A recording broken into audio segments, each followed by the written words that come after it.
భద్రాచలంలో ఆధ్యాత్మికత సంతరించుకుంది. అయోధ్యలో శ్రీ భవ్య రామ మందిరం శ్రీరాముని విగ్రహ ప్రాణప్రతిష్ఠ సందర్భంగా ఇవాళ ప్రత్యేక పూజా కార్యక్రమాలు నిర్వహిస్తున్నారు.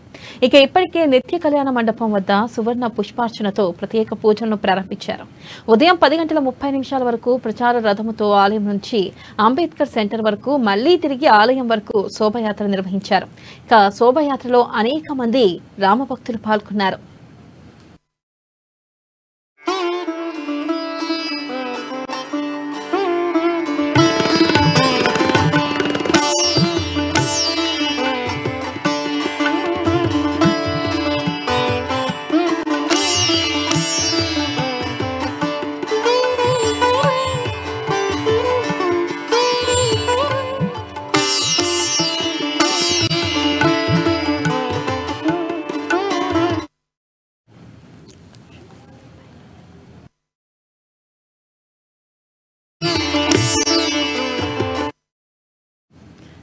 భద్రాచలంలో ఆధ్యాత్మికత సంతరించుకుంది. అయోధ్యలో శ్రీ భవ్య రామ మందిరం శ్రీరాముని విగ్రహ ప్రాణప్రతిష్ఠ సందర్భంగా ఇవాళ ప్రత్యేక పూజా కార్యక్రమాలు నిర్వహిస్తున్నారు. దీనిపై మరింత సమాచారాన్ని మా ప్రతినిధి శ్రీనివాస్ అందిస్తారు. శ్రీనివాస్, చెప్పండి, ప్రస్తుతం భద్రాచలంలో ఎలా ఉంది? ఆలయ ప్రాంగణంలో భక్తుల కోలాహలం ఎలా ఉంది? శ్రీనివాస్.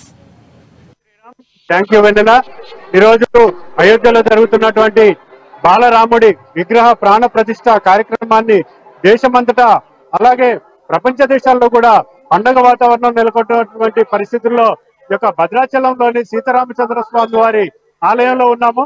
ఇక్కడికి వచ్చినటువంటి భక్తులతోటి ఈ యొక్క అయోధ్యలో జరుగుతున్నటువంటి బాలరాముడి విగ్రహ ప్రాణ ప్రతిష్ఠ కార్యక్రమం ఏదైతే ఉందో దాని వివరాలు తెలుసుకునే ప్రయత్నం చేద్దాం.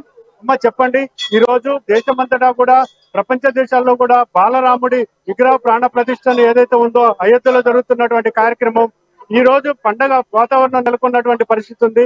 మీరు చెప్పండి అమ్మా. మేము హైదరాబాద్ నుండి ఇవాళ ప్రత్యేకంగా ఈ సెలబ్రేషన్స్ కోసమే వచ్చాము. మన అయోధ్య రాముడు పుట్టి పెరిగి పరిపాలించిన ఆ అయోధ్యని తిరిగి ఆయనకి ఇవ్వడానికి మనం చాలా పోరాడాము.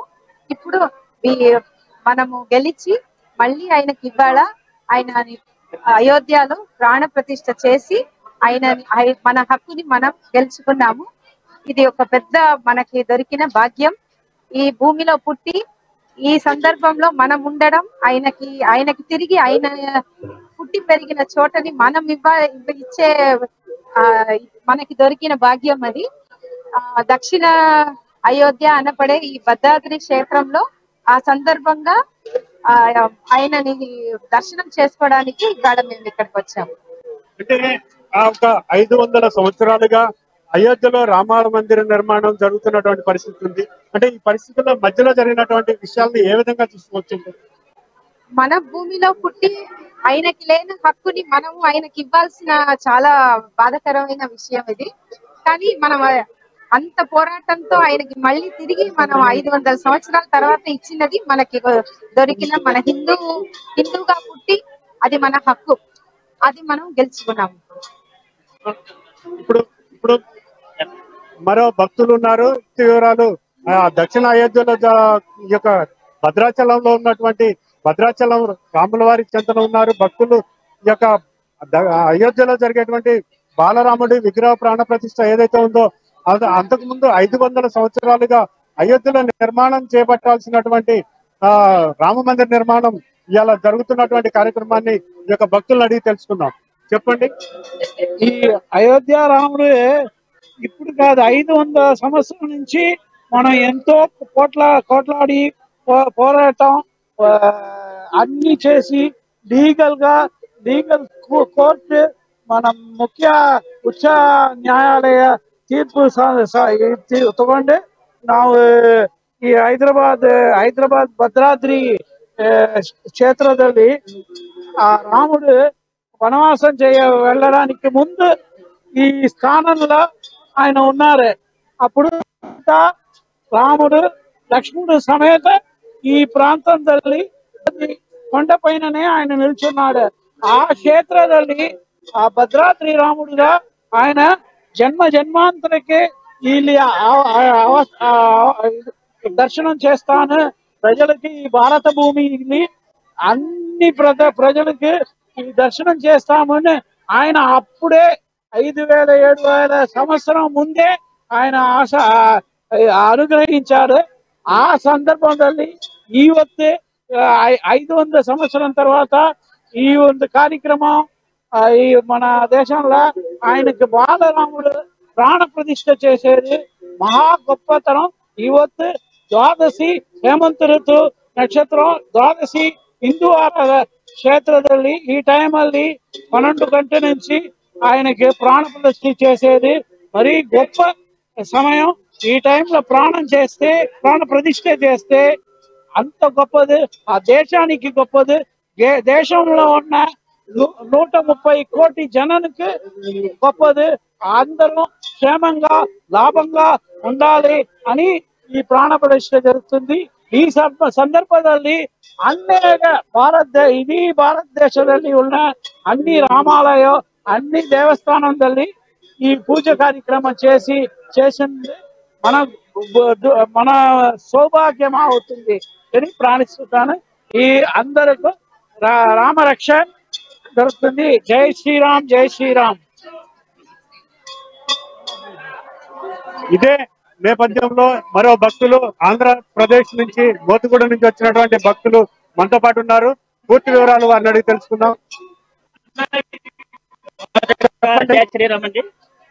శ్రీరామ్ అంటే రామ భక్తులందరికీ, మరి ముఖ్యంగా అందరికీ అమ్మ ఛానల్ వారికి ఈ యొక్క ఛానల్ ని భద్రాచలంలో ఇంత చేస్తున్నందుకు ఈ ఛానల్ వారికి ఐదులారా, మరి ఈ యొక్క మన అయోధ్యలో ఏదంటే ఇవాళ ముహూర్తం చేసి మనం నిర్మించుకొని ముహూర్తం చేశాము. దీనికి నాకు తెలిసినంత వరకు చరిత్ర ఏంటంటే మన రామరాజ్యం రాముల వారి ఏళ్ళ కాటి నుంచి ఆ అయోధ్యలో మనకు పాత గుడి ఉండేదండి. రాముల కాలం నుంచి రాముల వారిని నిర్మించినటువంటి ఆయనకు మన హిందువులు కలిసి నిర్మించుకున్న గుడి ఇంతకుముందు ఉండేది.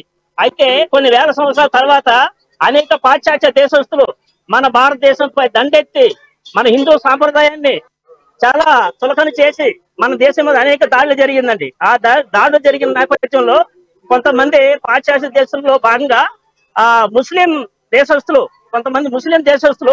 మన భారతదేశంపై దండెత్తి మన మీద వచ్చి మన హిందూ ధర్మం మీద, మన హిందూ సాంప్రదాయం మీద, మన హైందవ సాంప్రదాయాన్ని చాలా వాళ్ళంతా నాశనం చేసి అక్కడున్నటి మన పాత గుడి ఏదైతే ఉందో అయోధ్యలో దాన్ని వాళ్ళు పూర్తిగా నాశనం చేసి దాని మీద వాళ్ళు మసీదు కట్టుకున్నారు. మసీదు కట్టుకొని కొన్ని వేల సంవత్సరాల పాటు మన హైందవ ధర్మాన్ని తుడిచిపెట్టేశారు.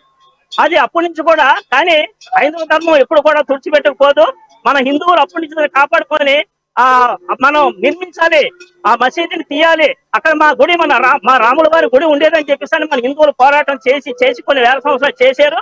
అది కొన్ని గత 20 సంవత్సరాల క్రితం, నాకు తెలిసి 20-25 సంవత్సరాల క్రితం మన హిందువులందరూ కలిసి హిందూ సంఘం అంతా ఏకమై ఆ మసీదుని కూల్చివేయడం జరిగిందండి. మసీదు వచ్చిన తర్వాత ఇది గుడి, ఇందులో రాముల వారి గుడి లేదు, మా మసీదే ఉండేదని చెప్పి హిందువులందరూ ముస్లిం అందరూ కలిసి వాళ్ళు కోర్టుకి న్యాయపరంగా కూడా వెళ్ళారండి.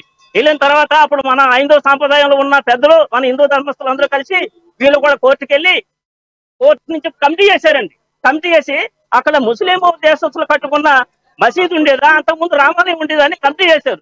కమిటీ వేసినప్పుడు కమిటీ అనేక అధ్యయనం చేసి అక్కడ మసీదు లేదు, మసీదు కన్నా ముందే త్రేతాయుగం నుంచి కూడా రాముల వారి గుడి ఉంటుందని చెప్పేసి అది ఆ కమిటీ తేల్చిందండి. తేల్చిన తర్వాత సుప్రీంకోర్టు ఇది కంపల్సరీగా రామాలయం ఇంత ముందు ఉండేది కాబట్టి మసీదు తర్వాత కట్టుకున్నారు, ఈ కూల్చివేయడంలో తప్పేమీ లేదు, ఇందులో రామ మందిరం నిర్మించుకోవచ్చు అని చెప్పేసి సుప్రీంకోర్టు తీర్పు ఇచ్చింది.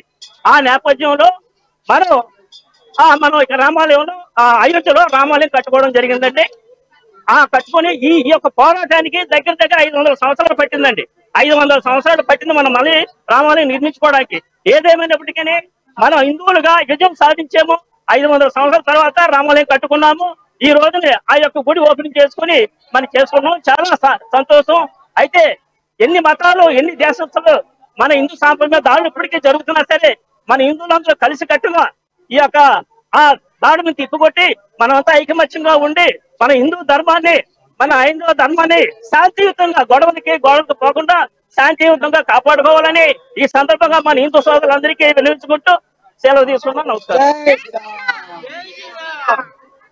ఇది ఈ రోజు అయోధ్యలో జరుగుతున్నటువంటి బాలరాముడి విగ్రహ ప్రాణ ప్రతిష్ఠ కార్యక్రమం ఏదైతే ఉందో ఈ యొక్క భక్తులు పూర్తి వివరాలు తెలియజేశారు. వీడియో జర్నలిస్ట్ గౌస్ తో శ్రీనివాస్, అమ్మా న్యూస్, భద్రాద్రి కొత్తగూడెం జిల్లా. Right, thank you.